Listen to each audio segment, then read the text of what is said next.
நான் சின்ன வயசில் படித்த ஒரு பள்ளியில் ரொம்பவே ஆன்மீகத்திற்கு முக்கியத்துவம் கொடுப்பாங்கங்க. ஒவ்வொரு வருஷமும் ஒரு ஆன்மீக தலைவருடைய சுயசரிதையை படிக்க வச்சு எக்ஸாமும் வைப்பாங்க. இப்படி தாங்க என்னுடைய வாழ்க்கையில் விவேகானந்தர் அறிமுகமானார். இன்னைக்கு ஜனவரி 12 விவேகானந்தருடைய பிறந்த நாள். 1984 ஆண்டு இந்திய அரசாங்கம் இந்த நாளை தேசிய இளைஞர் நாளாக அறிவித்தது. நம்ம சோல்ஃபுல் சண்டே எபிசோட் 2ல் இவருடைய இளமையான சிந்தனைகளை விதைக்க போகிறோம். வணக்கம், நான் பேச நினைப்பதெல்லாம் பாட்காஸ்ட் மூலம் இவளோடு இணைந்திருங்கள். நான் இவள். சுவாமி விவேகானந்தர் என்னதான் ஒரு ஆன்மீக தலைவராக இருந்தாலும் கூட இவருடைய கருத்துக்கள் இளைஞர்களுக்கு ரொம்பவே தீபமாக தான் அமைஞ்சிருக்குன்னு சொல்லலாங்க. முதல்ல இவருடைய 3 முக்கிய கருத்துக்களை நாம் பார்க்கலாம். நம்பர் 1, தன்னம்பிக்கை. உங்களால் முடியாதது எதுவுமே இல்லை. நமக்குள்ள அசாதாரணமான சக்தி இருக்கு.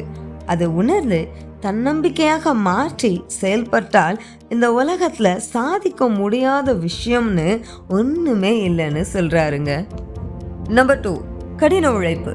வாழ்க்கையில வெற்றி பெறுவதற்கு நோ ஷார்ட்கட்ஸ். ஸோ கடினமாக இஷ்டப்பட்டு உழைங்க. டுடே உங்கள் ப்ரெசண்ட்ல என்ன பண்ணுறீங்களோ அதுதான் உங்களுடைய ஃப்யூச்சரும், மறந்துடாதீங்க. நம்பர் 3, சமூக பொறுப்பு. நீங்கள் உயர்ந்த அளவிற்கு வெற்றி பெறுகிறீர்கள் என்றால் சமூகத்திற்கு நீங்கள் திருப்பி கொடுக்க வேண்டும் என்பதே அவரின் உண்மையான கருத்தும் கூட. உங்கள் திறமைகள் மற்றவருடைய வாழ்க்கையை மேம்படுத்தும் ஒரு கருவியாக இருக்க வேணும்னு சொல்லியிருக்காருங்க. சரி, இவர் இளைஞர்களுக்கு சொல்லக்கூடிய சிறந்த வாழ்க்கை படம் எதுன்னு தெரியுமா உங்களுக்கு? கவனிச்சுக்கோங்க, காலத்தை வீணடிக்காதீர்கள் என்பதே அவருடைய சிறந்த மேற்கோள்கள். இது உங்களுக்காக. எழுந்து நின்று விடுங்கள், உங்கள் இலக்கை அடையும் வரை விடாமல் முயலுங்கள். 2வது, உங்களுடைய வாழ்க்கை உங்கள் பொறுப்பு. உங்களால் செய்ய முடியாதது எதுவும் இல்லை. ரொம்ப நல்லா இருக்கு இல்லையா? சரி, வாங்க இவள் ஃபார்முலாக்குள்ள போலாம். வெற்றிக்கு வழி = தன்னம்பிக்கை + தெளிவான நோக்கம் + கடின உழைப்பு + விடாமுயற்சி. உங்க விதியை உங்க விரல்களால உருவாக்குங்க.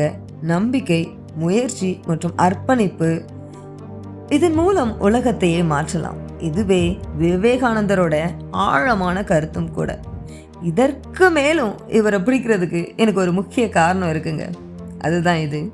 பெண்களை கல்வி கற்க அனுமதிப்பதோடு நின்று கொள்ள வேண்டும்.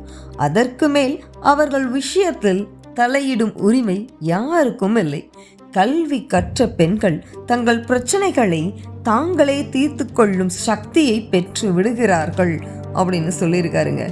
இதை விட ரொம்ப அழகான வரிகள்.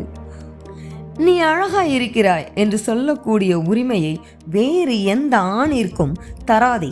அது உன் சுயமரியாதைக்குரிய விஷயம் என்பது விவேகானந்தருடைய கூற்று. இக்கூற்றின்படி பிறர் தன்னை அழகு, அறிவு, சிறப்பு, நன்று என்று கூற வேண்டும் என நினைப்பதை இழுக்குதாங்க. இதை மனசில் வச்சுட்டு பெண்களை அறிவோடு செயல்பட வாழ்த்துக்கள். இப்படிக்கு நான் அடுத்த மைண்ட் செட் மண்டேல நாம் இணைவோம். வணக்கம், நான் பேச நினைப்பதெல்லாம் பாட்காஸ்ட் மூலம் இவளோடு இணைந்திருங்கள். நான் இவள்.